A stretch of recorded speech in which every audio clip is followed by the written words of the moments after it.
দর্শক, আমরা জ্বালানি সংকটের খবরাখবর জানবো রাজধানীর বাহির থেকে। মুন্সিগঞ্জ থেকে আমাদের সঙ্গে যুক্ত হচ্ছেন সহকর্মী শুভ ঘোষ। শুভ, আমাদের মুন্সিগঞ্জের জ্বালানি সংকটের সর্বশেষ এবং সার্বিক পরিস্থিতি জানাবেন। সামিয়া, সারা রাত জেগে যারা তেলের জন্য অপেক্ষা করেছে তাদের কিন্তু বেলা গড়িয়ে এখন দুপুর হচ্ছে, তারপরেও কিন্তু তারা কাঙ্ক্ষিত তেল পায়নি। আমরা এই মুহূর্তে রয়েছি ঢাকা মাওয়া এক্সপ্রেসওয়েতে। এই এক্সপ্রেসওয়েতে কিন্তু মোটরসাইকেলের তেল শেষ হয়ে যাওয়ার কারণে রাস্তার পাশে পেট্রোল পাম্প পর্যন্ত যারা ঠেলে নিয়ে এসেছেন, এসে দেখেছেন তেল নেই, সেসব চালকরা কিন্তু পাম্পের পাশে এই মোটরসাইকেল গুলো ফেলে রেখে চলে গেছে বলে কিন্তু দাবি করেছেন পেট্রোল পাম্প কর্তৃপক্ষ। তারা বলছে যে বেশ কয়েকটি মোটরসাইকেল তারা গতকাল থেকে এখানে পড়ে থাকতে দেখছেন। এছাড়া বিভিন্ন পেট্রোল পাম্পে আমরা ঘুরেছি, সেই সব পেট্রোল পাম্পে কিন্তু তেলের জন্য একেবারে হাহাকার একটি অবস্থা। যানবাহন চালকদের পাশাপাশি কৃষকরাও কিন্তু বেশ অনেকটা ভোগান্তিতে পড়েছেন।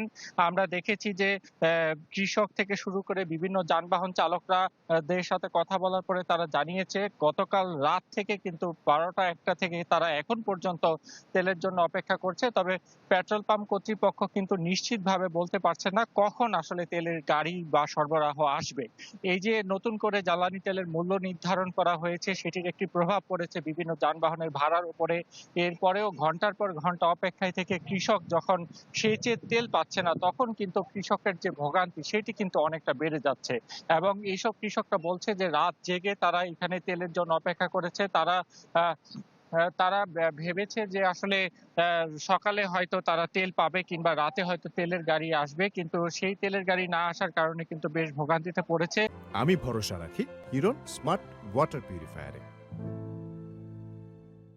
আমরা দেখছি পুরুষের পাশাপাশি বিভিন্ন নারীরাও কিন্তু যারা কৃষি কাজ করে তারাও কিন্তু আসলে তেলের জন্য এসেছে। তবে পেট্রোল পাম্পটিতে কিন্তু তেল নেই, সেই সাইনবোর্ড কিন্তু ঝুলিয়ে দেওয়া হয়েছে। এবং এইসব মানুষের বলছে যে আসলে তীব্র গরমে অসহনীয় একটি ভোগান্তিতে পড়েছেন তারা। এবং তারা বিভিন্ন ফুয়েল কার্ড কিংবা কৃষক হিসেবে উপজেলা প্রশাসন থেকে যেসব কাগজপত্র তাদের দেয়া হয়েছে তেলের স্বাভাবিকভাবে সুবিধা পাওয়ার জন্য, সেটি থেকেও কিন্তু তারা বঞ্চিত হচ্ছে। তারা বলছে নতুন করে মূল্য বৃদ্ধির পরে মানুষের এই ভোগান্তি মরার উপর একটি খাড়ার ঘা হয়ে দাঁড়িয়েছে মানুষের কাছে। কেননা তারা বলছেন যে জমি শুকিয়ে কিন্তু কাঠ হয়ে গেছে, তারা কোনোভাবে তেল না পাওয়ার কারণে কিন্তু তারা জমির যে সেচ কার্যক্রম সেটি কিন্তু তারা সম্পন্ন করতে পারছে না। এবং এক পাশে কিন্তু তেল তেল না পাওয়ার কারণে যেমন আমরা দেখেছি মোটরসাইকেল ফেলে রেখে অনেকে চলে গেছেন, অন্য দিক থেকে কৃষকদের এই ভোগান্তি, যানবাহন চালকদের এই ভোগান্তি দুর্বিষহ একটি যন্ত্রণা হয়েছে তাদের জন্য। তারা বলছে দ্রুত এই সংকট নিরসনে যথাযথ পদক্ষেপ নেওয়া হবে, সেই জোরালো তাগিদটি তারা দিচ্ছেন। শুভ, আপনাকে ধন্যবাদ। দর্শক, আমরা জ্বালানি সংকটের খবরাখবর জানছিলাম মুন্সিগঞ্জ থেকে। জ্বালানি সংকটের পাশাপাশি বিভিন্ন জায়গায় দেখা দিয়েছে লোডশেডিং। রাজবাড়ী থেকে সহকর্মী সুমন বিশ্বাস আমাদের সাথে এই মুহূর্তে যুক্ত হচ্ছেন। সুমন, জ্বালানি সংকটের কারণে লোডশেডিং কতটা হচ্ছে আপনাদের দিকে? শরীফ, আমি এই মুহূর্তে বিদ্যুৎ অফিসে রয়েছি। এখানকার যে তথ্য সেটি তারা বলছে যে গরম পড়লে অর্থাৎ রোদের তাপের সাথে সাথে তখন কিন্তু লোডশেডিং বাড়ে। আমি যে শহরের যে বিদ্যুৎ অফিসটিতে রয়েছি, এখানে সন্ধ্যাবেলায় বিদ্যুতের চাহিদা হয় 19 মেগাওয়াট, কিন্তু তারা তখন পেয়ে থাকে হয়তো 12-13, 6-7 মেগাওয়াট লোডশেডিং সন্ধ্যার দিকে থাকে। এর পাশাপাশি শহরের আরেকটি যে গ্রিড রয়েছে সেখানে সন্ধ্যায় চাহিদা যখন থাকে 9 মেগাওয়াট, তখন তারা সর্বোচ্চ 5 পেয়ে থাকে, অর্থাৎ অর্ধেক।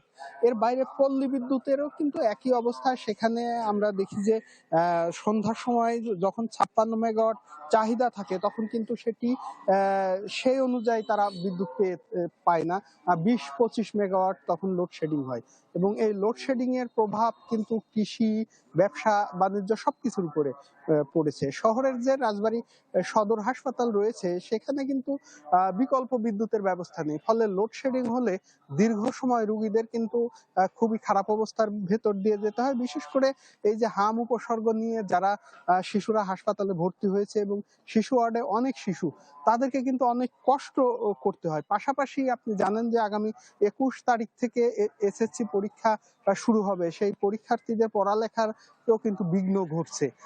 পাশাপাশি যে ক্ষুদ্র ব্যবসা প্রতিষ্ঠানগুলো রয়েছে তারা যে কি বলছে লোডশেডিং এর কারণে সময় মতো তাদেরকে সেই যে তারা যে পণ্য উৎপাদন করে সেটিও তারা উৎপাদন করে ডেলিভারি দিতে পারছে না। ফলে এই যে লোডশেডিং অর্থাৎ রোদ্দুর বাড়লে যে পরিমাণ লোডশেডিং হয় তখন কিন্তু এর প্রভাবটা সব দিকেই পড়ছে, কৃষি থেকে শুরু করে শিল্পের উপর গিয়ে পড়ছে।